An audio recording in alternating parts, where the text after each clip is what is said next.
Olá pessoal, sejam todos muito bem-vindos a mais um vídeo novo para vocês. E hoje eu quero falar de uma análise técnica referente a uma enquete que eu deixei aí nas redes sociais, Facebook e Instagram.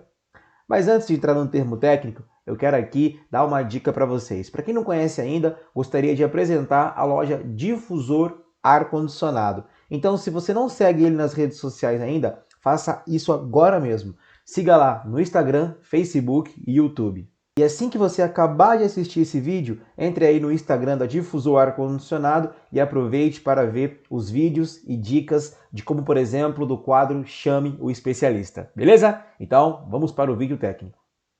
Temos aqui um sistema de refrigeração por compressão a vapor com as seguintes condições de funcionamento. Ao iniciarmos pela temperatura de condensação, que é de 50 graus Celsius, a temperatura da linha de líquido é de 42 graus Celsius, a temperatura de evaporação é de 1 grau Celsius e a temperatura da linha de sucção é de 8 graus Celsius. Mas, Rafael, como você encontrou esses valores? Calma, que eu vou passar direitinho para vocês isso durante o vídeo. Dadas as informações de operação, responda às informações abaixo. Então, qual é o valor de superaquecimento? Qual é o valor referente ao subresfriamento? E o que ocorrerá com o sistema, o superaquecimento e subresfriamento, em caso de baixo fluxo de ar aqui no meu condensador?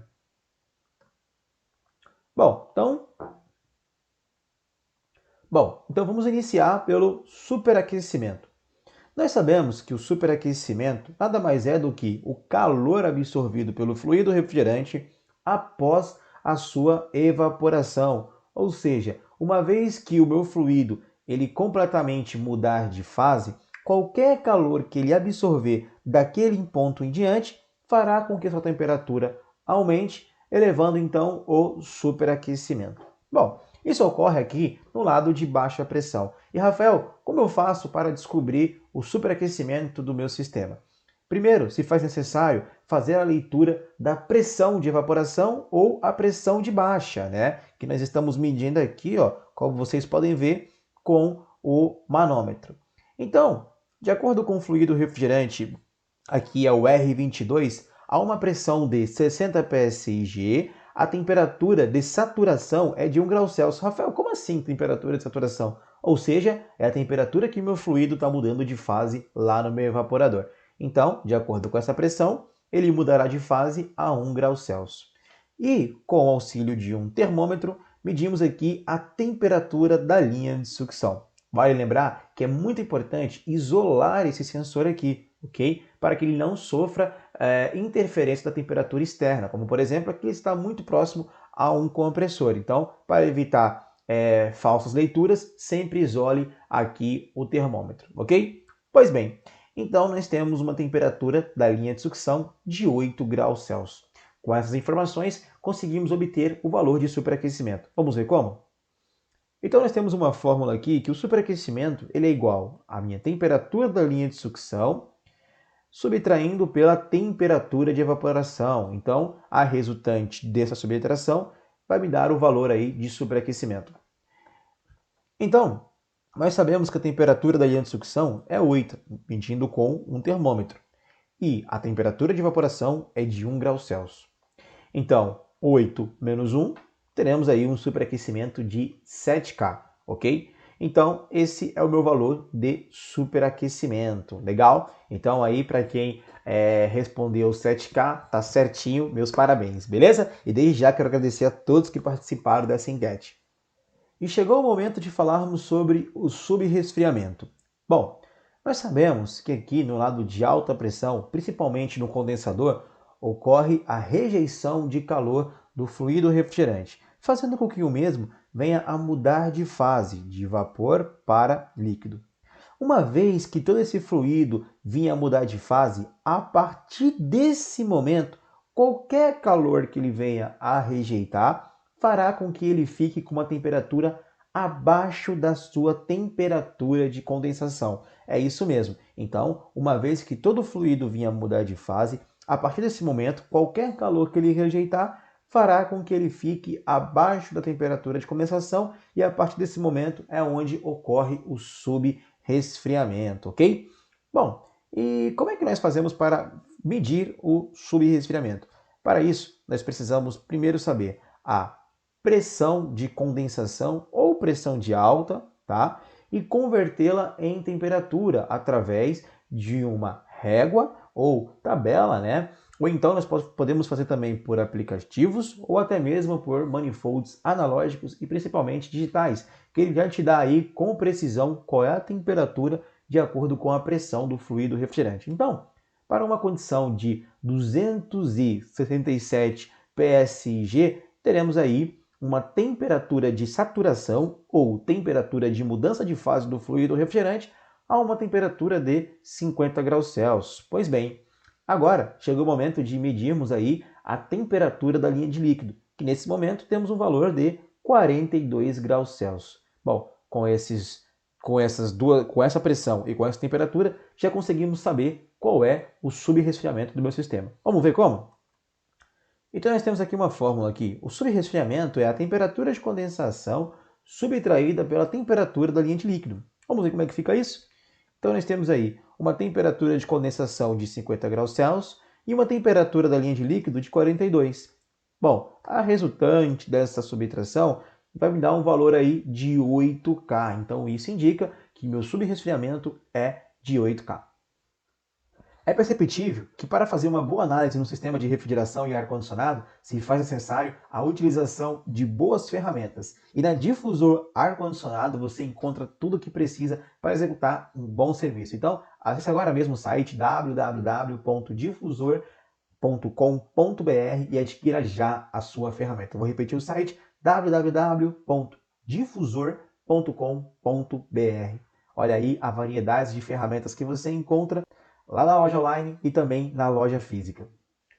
E chegou o momento de fazermos aí uma análise de em casos de baixo fluxo de ar num condensador. Primeiro vamos citar alguns exemplos que podem interferir nesse problema. Bom, nós podemos ter aí um condensador sujo, um condensador com baixa vazão de ar, podemos ter também o seu aletado amassado, então tudo isso vai interferir no fluxo de ar que adentra ao condensador. Então, uma vez que eu tenho uma dificuldade na passagem de ar aqui, ó, ao meu condensador, o que vai acontecer? A rejeição de calor ela não vai ser satisfatória e com isso a minha pressão de condensação ela tende a aumentar. Então, ó, vamos ver anteriormente? Anteriormente eu tinha aí 267 de pressão manométrica. Agora, vamos ver aqui, com o condensador sujo, nós temos uma pressão manométrica de alta aqui de 300 psi. Então, pressão e temperatura, elas andam junto, minha pressão aumentou, a minha temperatura de condensação, ela também aumentou. Olha só, para 55 graus Celsius. E aí, pessoal, o meu sistema aqui, o que vai acontecer? Em casos da minha pressão de alta subir, a minha pressão de baixa ela também sobe, principalmente em sistemas que trabalha com dispositivo de expansão fixo. Eu estou falando do capilar, do orifício calibrado, né? Aqueles que não modulam de acordo aí com o superaquecimento. Mas falando mais um pouco de sistemas com dispositivo de expansão fixo, isso aqui fica de uma forma muito notória. Então, aumentou a pressão de alta, a pressão de baixa ela também vai subir. E olha o que vai acontecer com o meu sistema, pessoal. Vamos lá? Então, olha só. Temperatura e pressão de condensação. O que vai acontecer? Vai subir. Está aqui o exemplo. Beleza? E, Rafael, e a minha pressão de evaporação, né? Que é a pressão de baixa. Como eu falei anteriormente, se a pressão de alta subiu, a pressão de baixa também vai subir. E aí, pessoal, é o que vem. É o superaquecimento, né? Bom, nós sabemos que o superaquecimento é uma resultante da temperatura da linha de sucção menos temperatura de evaporação, né? Então, o que acontece? Se eu aumento a minha temperatura de evaporação, o que vai acontecer aqui, pessoal? O meu superaquecimento ele tende a cair. Exatamente, pessoal. Com o meu condensador sujo, o meu superaquecimento ele vai cair. E muitas pessoas responderam que o superaquecimento iria aumentar. Mas por que, Rafael, que o superaquecimento ele diminui? Ele diminui justamente porque, como eu falei, é uma resultante da temperatura da linha de sucção e uma temperatura de evaporação, né? Então, o que vai acontecer? Uma temperatura de evaporação, ela começa a subir, né? Ela começa a subir né? Então, minha temperatura de evaporação, vou pegar aqui, pessoal, a minha temperatura de evaporação, quando a minha pressão de baixa subiu, né? Minha temperatura de evaporação também subiu, fazendo com que ela fique muito próximo da temperatura aí da minha linha de sucção. Tá legal, pessoal? Então, é isso que eu gostaria que vocês entendessem, tá legal? Eu sei que fica um pouco confuso às vezes, mas se você analisar aqui legalzinho, você vai entender o que eu estou querendo dizer. Ou seja, pressão de alta subiu, pressão de baixa subiu. Então, a minha temperatura de evaporação ficou muito próxima da temperatura da linha de sucção, né? E aí o que aconteceu? Estou querendo dizer que o meu fluido refrigerante no meu evaporador, ele não evaporou completamente ou evaporou muito pouco, né? Fazendo então com que o meu superaquecimento diminuísse, beleza?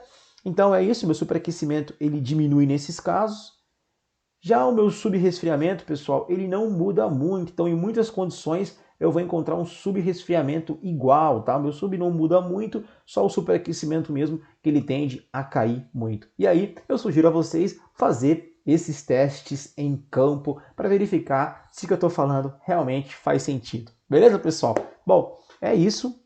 Eu espero que vocês tenham entendido. Desde já eu gostaria de agradecer a todos vocês por essas enquetes. Isso vem agregar muito, vem nos ajudar, né? E deixar aí, logicamente, aí, um abraço aí para todos da loja Difusor Ar-Condicionado, que sempre que eu vou lá eu sou muito bem atendido. Então, desde já, meu muito obrigado, um abraço a toda a galera do Brasil inteiro, do Rio de Janeiro e do mundo. Valeu, galera. Até a próxima.